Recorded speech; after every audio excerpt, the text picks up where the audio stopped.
For over a century, the world ran on oil. This black liquid fueled our cars, powered our factories, and heated our homes. It shaped our economies and defined our politics. Countries with vast reserves of oil held immense power. They could influence global markets and dictate terms to nations that depended on their supply. The flow of oil was the lifeblood of the modern world. Control over this flow meant control over destinies. This was the undisputed reality of the 20th century, a geopolitical order built on a foundation of fossil fuels. But that era is now coming to a close. A quiet revolution has been unfolding across the globe. We are witnessing a monumental shift, a historic transition away from the fuels that defined the past. The age of oil is giving way to something new, something cleaner, and something that is completely redrawing the lines of global power. This isn't just a change in technology, it's a fundamental change in how the world works. The old rules are being thrown out, and a new game is beginning. The world is waking up to the urgent need for change. Climate change is no longer a distant threat, its effects are visible everywhere. From rising sea levels to extreme weather events, the consequences of our reliance on fossil fuels are undeniable. In response, governments, corporations, and individuals are embracing a new vision for energy. They are turning to the sun, the wind, and the earth's heat. This global pivot towards renewable energy is not just a trend, it is a necessary evolution, a collective effort to secure a sustainable future for generations to come. This great energy transition is about more than just saving the planet. It is about power, it is about wealth, and it is about security. As the world moves away from oil, the power once held by oil-rich nations is beginning to fade. A new kind of power is emerging, one based not on what you can pump from the ground, but on what you can build, innovate, and control. The shift to renewable energy is creating a new global chessboard. The pieces are different, the players are changing, and the stakes are higher than ever before. Who will win and who will lose in this new era? That is the great question of our time. The new energy landscape has its own form of treasure. It's not black gold, but a collection of minerals and metals that are essential for green technology. Lithium, cobalt, rare earths. These are the building blocks of the renewable revolution. Lithium is the key ingredient in the batteries that power electric cars and store energy from solar panels. Cobalt ensures these batteries are stable and long-lasting. Rare earth minerals are crucial for the powerful magnets inside wind turbines and electric motors.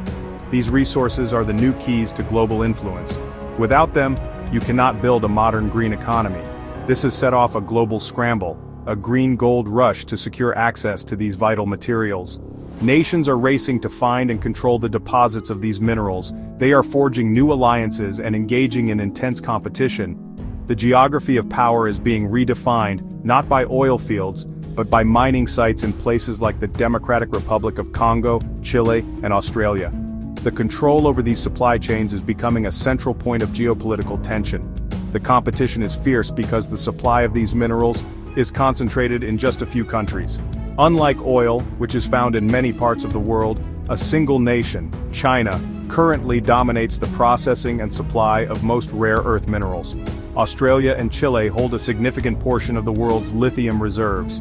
The Democratic Republic of Congo accounts for the majority of global cobalt production. This concentration of resources creates new vulnerabilities and dependencies. It means that a disruption in one country can send shockwaves through the entire global green energy industry. This new reality presents both a huge opportunity and a significant risk. For countries rich in these minerals, it is a chance to gain new economic and political clout on the world stage. But for nations that rely on importing these materials, it creates a dangerous dependency. They are vulnerable to supply disruptions and price manipulation. This scramble for green resources is not just an economic issue, it is a matter of national security. Every country now understands that to control its energy future, it must first control the materials that make it possible. As the old energy order crumbles, a new one is taking its place. The map of global power is being redrawn before our very eyes. Countries once on the periphery are moving to the center. Nations with natural resources, nations with technological know-how, nations with strategic vision are poised to lead the 21st century. Consider China. For decades, it was a massive consumer of oil, reliant on imports. Today, China sits at the heart of the green energy revolution. World's largest producer, solar panels. World's largest producer, wind turbines. World's largest producer, electric car batteries. dominant in supply chains for critical minerals like rare earths. This wasn't an accident. It was a deliberate long-term strategy. China is no longer just a follower, it is now a rulemaker. Other nations are vying for leadership. United States, Silicon Valley innovation hubs. United States, Inflation Reduction Act and government investment. European Union, ambitious green policies and heavy R&D. Australia, rich in lithium. Chile, vast copper and lithium reserves. New winners and losers emerge. Traditional petrostates in the Middle East face uncertainty. Russia faces uncertainty. They must diversify or be left behind. Formerly resource-poor countries find new opportunities. Abundant sunshine can make a nation an energy exporter. Strong winds can make a nation an energy exporter. The geopolitical chess match of the 21st century will be won by those who master this new energy geography. If rare earth minerals are the new crown jewels, then the battery is the new throne. It's the single most important piece of technology in the green energy transition. Batteries make electric vehicles practical. They're what make renewable energy reliable, storing power from the sun and the wind so it can be used when it's dark, or when the air is completely still. The battery is the linchpin of the green economy. Whoever controls production will hold tremendous power. This has turned the battery industry into a battlefield. Nations are pouring billions into research, development, and manufacturing to gain an edge.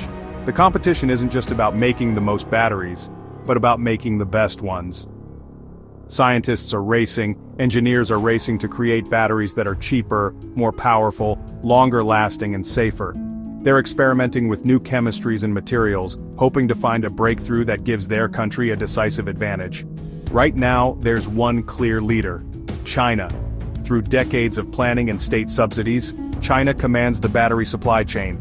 It assembles most of the world's lithium-ion batteries and dominates processing of the raw materials, refining lithium, refining cobalt, producing anodes, and producing cathodes.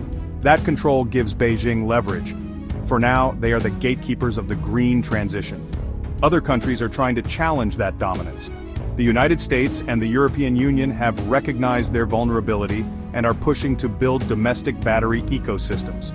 Washington has woken up to the challenge and is now engaged in a frantic race to rebuild its industrial capacity.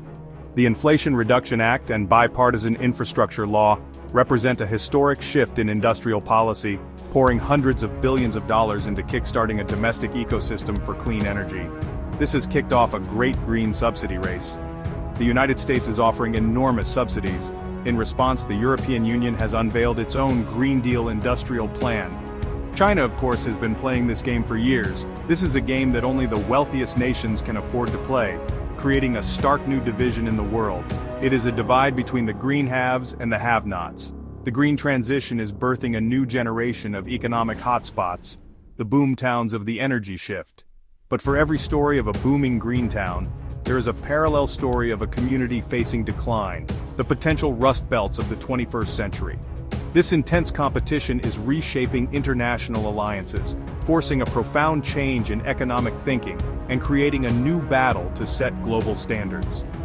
The nations that master this new energy landscape will not only lead the global economy, but will also hold the keys to a sustainable and secure future.